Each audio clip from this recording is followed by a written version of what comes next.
Kakati-Shah, your host for the UMA Show. Welcome to your one-stop journey to feeling empowered. We're a platform for change. We build confidence. We are your voice. We want you to be bold, be you, be UMA.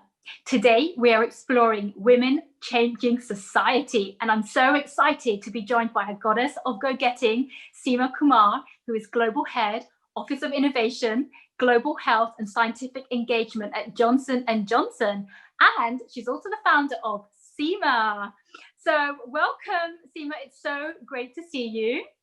Good to see you, Rita. It's lovely to see you. Absolutely. So I want to hear all about yourself. You grew up in India. You were taught about the importance of STEM education from an early age by your father. Tell us a bit about your upbringing and your academic journey. Thank you. Yes, I grew up in India, and that was a long time ago. And my father was a scientist, and my mother is a storyteller and loved the arts. And so, as I grew up, I began to learn and love and respect science because my father was a scientist. He wanted me to be a scientist as well, and he thought science was a way to improve your lot and your status in life. And so I began to be a scientist, but I also began to look at the stories of women all around me, women in India. And I looked at their status and I felt like, that is an area where we need to do a lot of work. I began writing about it. And as I began writing about it, that became my hobby. And later on, my profession combined the two. Right. I love that. I love that. Yes, it's wonderful because at the end of the day, storytelling is a way to engage hearts and soul, and science is a way to engage the brain. And when you get the heart and soul and the brain all together, then I think you really engage someone, and their full selves. And that's what it's all about. Absolutely. It's like that magic formula, isn't it? Where you combine your passions together. So that's wonderful. So Seema, you actually have a Master's of Arts in Science Journalism from the University of Maryland. How did you go from studying science journalism to your current role as Global Head, Office of Innovation, Global Health and Scientific Engagement at J&J? Thank you, Rita. So yes, as I mentioned to you, I had two loves. One was for writing and journalism. Yeah. The other love was for science. So my entire journey, career journey, has been combining the two. So I finished my graduate degree. I went to work for the National Institutes of Health when the Human Genome Project was just being launched. And that is the effort to map and sequence a human being. From there, I went to Johns Hopkins Medical Institution, a hospital, where once again, science was actually becoming extremely important because we were discovering genes and the underlying causes of diseases. Yeah.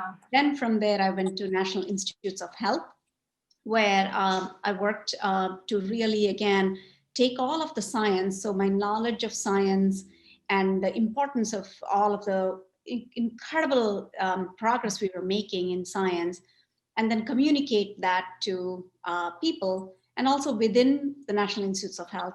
So I launched something called the NIH Catalyst there, which was a publication to really talk about science and issues in science.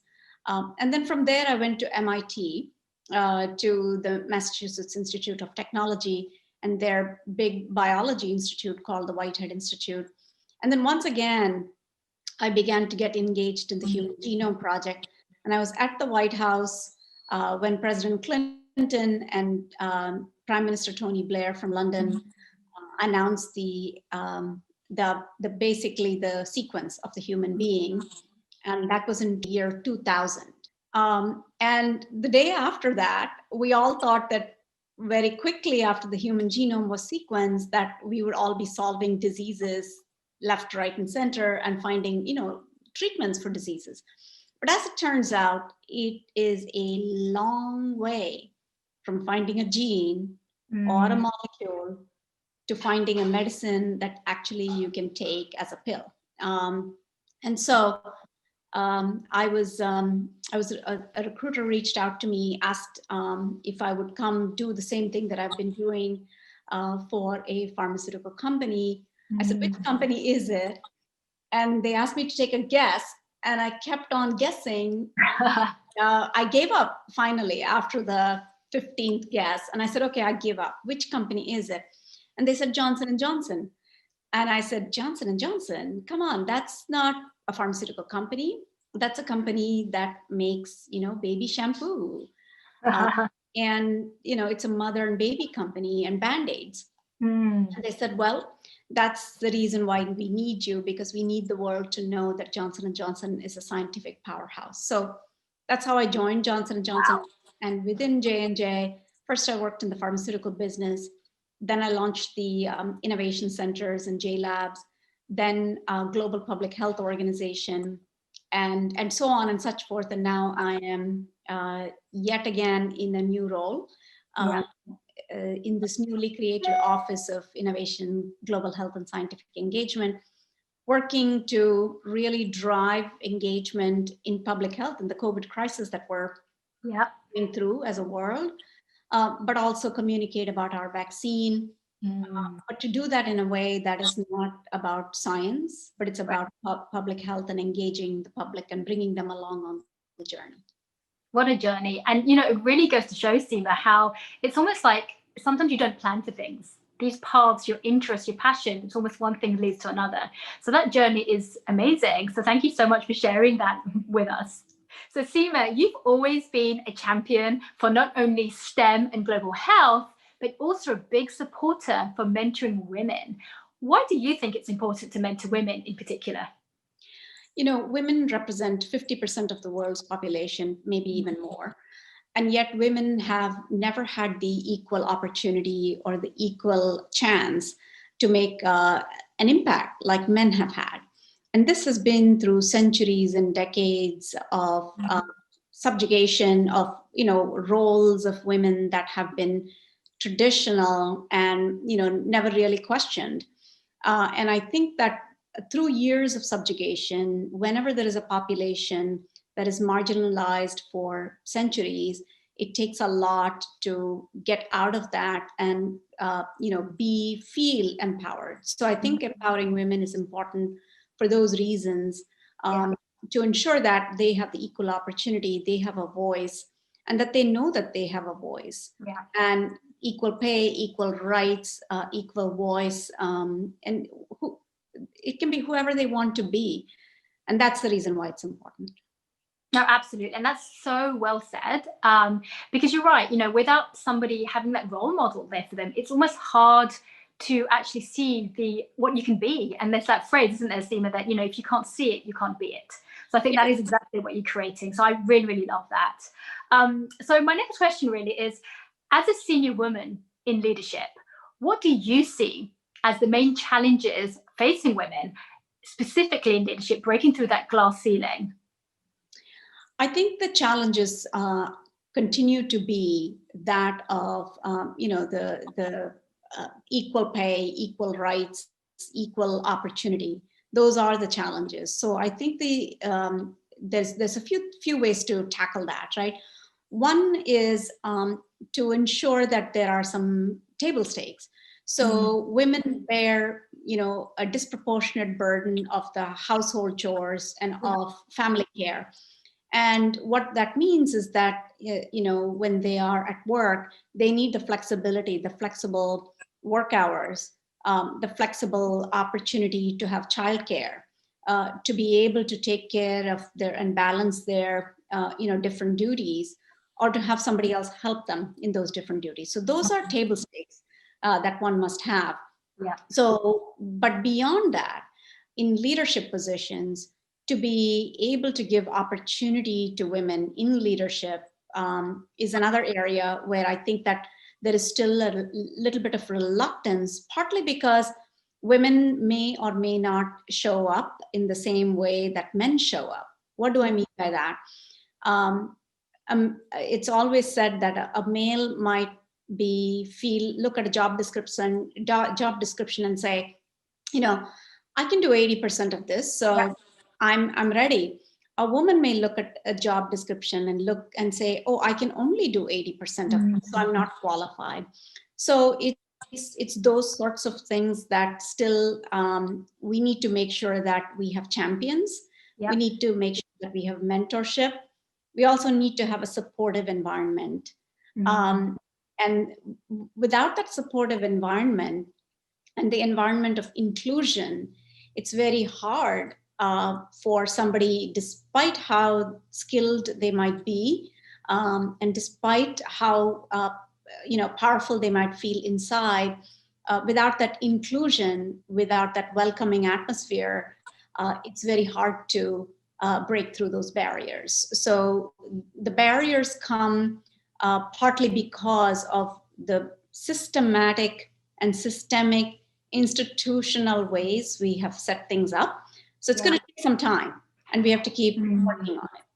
Absolutely. And that was so well said, because in fact, that it's a big thing about confidence, to your point, because, women do tend to apply for jobs if they check all of the boxes, whereas men will happily only just check 2/3 of them, if at all, and say, oh, I can do that. And a lot of it is just like, oh, that looks like it's something I've done in the past, I'm just going to go ahead. So how can we help as role models to women basically kind of bridge that gap and say, you know what, just go for it. And I love that sort of motto behind exactly the work you're doing. Can you share for us a personal challenge that you might have faced, specifically as women of color, and perhaps how you overcame it? Yeah, that's a great question. Personally, I feel that, I have not come up against something that I have not been able to solve. So one thing I also would urge us all as women to do is to not submit ourselves to a victim mentality. Yeah. I know that if you're able to use your voice, if you're able to make the case, that you can make a difference. And why was I able to do that? I think it's because of the mentorship and the championship I've always had. So, and many of those champions and many of those mentors that I've had have been men, because there were not that many women before. And so, so in that sense, I think that I would be hard pressed to say that if I wanted to go for something, that there were that many real barriers. And that's because I had champions, right, who surrounded me, who supported me, who also encouraged me. So without that, that would have been difficult. So my message is that you have to have people who champion you. You have to have people who mentor you. Mentorship is different than championship, is different than sponsorship. Mentorship is just somebody just giving you some advice and personal advice. Championship is somebody who is, championing your cause. But sponsorship is actually somebody who takes it upon themselves to lead the way, make room for you, but also sponsor you in the sense of allowing you and quote unquote championing for you with the highest levels of leadership. And that sponsorship is what's required.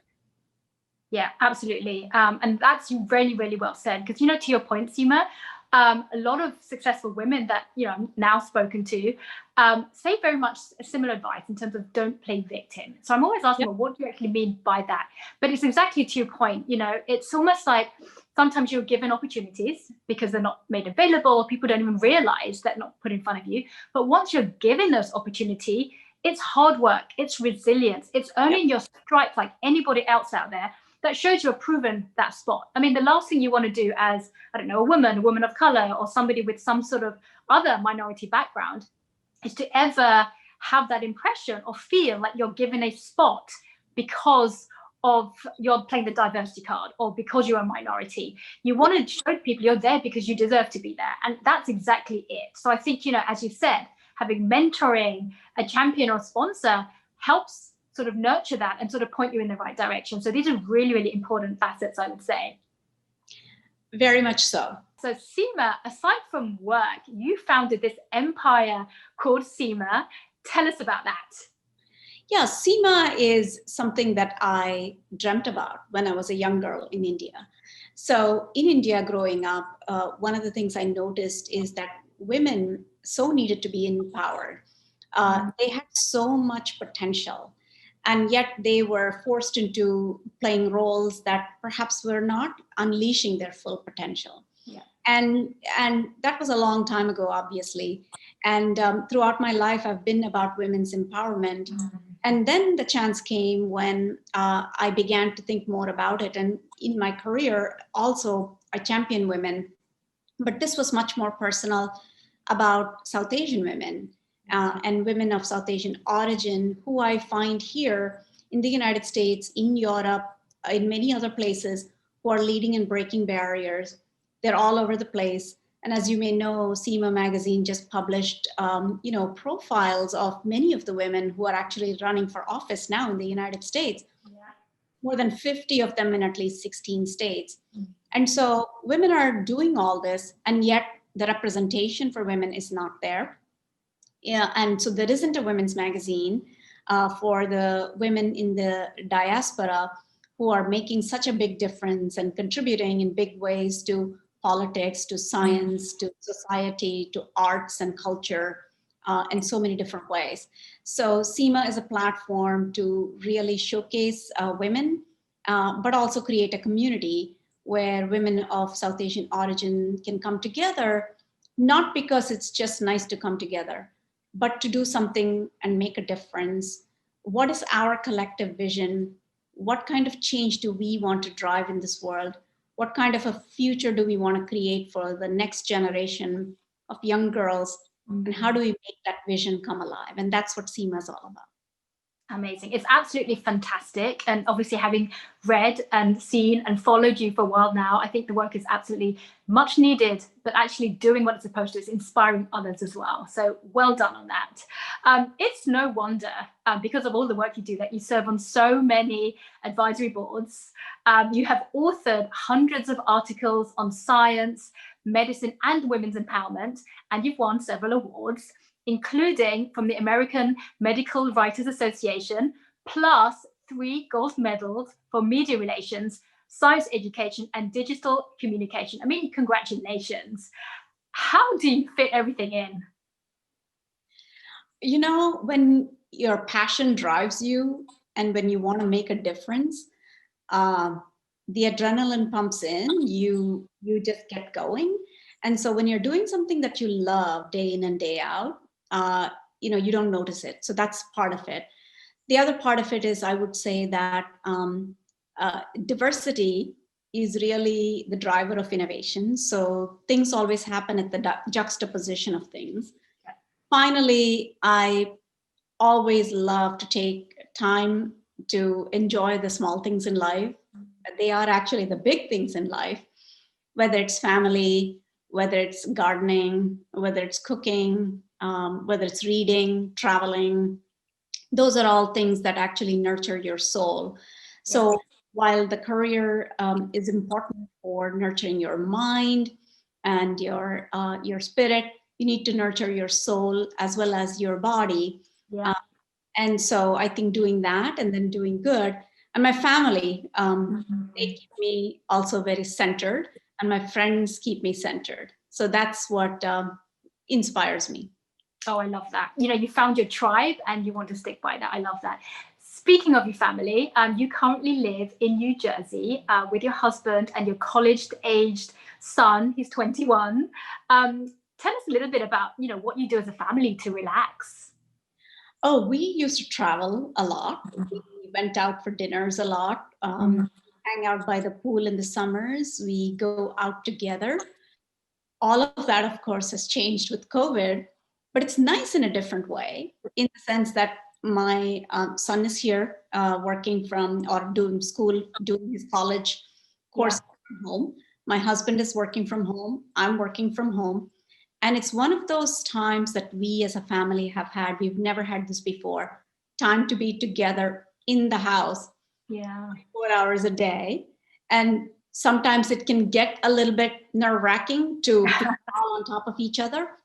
But actually, that's few and far between, because I traveled a lot for my business. My husband traveled a lot, and my son was away in college. We all kind of were ships passing through the night. We always found time to travel together, to be together.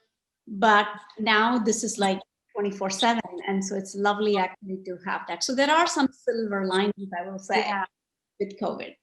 Absolutely. Yeah, no, absolutely. And thank you for sharing that. Before we let you go, what tips would you share with any young women watching this show today who would love to sort of make the most of their futures? Well, be yourself, follow your passions, and never give up, because your dreams will come true. And if you have a dream, and if you put in the hard work and you follow the passion, it will come true. I love that. Beautiful words to end on. Thank you so much, Seema, for sharing your tremendous journey with us today.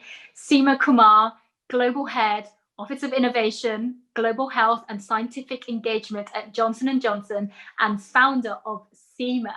And thank you to our viewers for joining us on this empowerment journey today. We want you all to embrace that inner goddess of go-getting.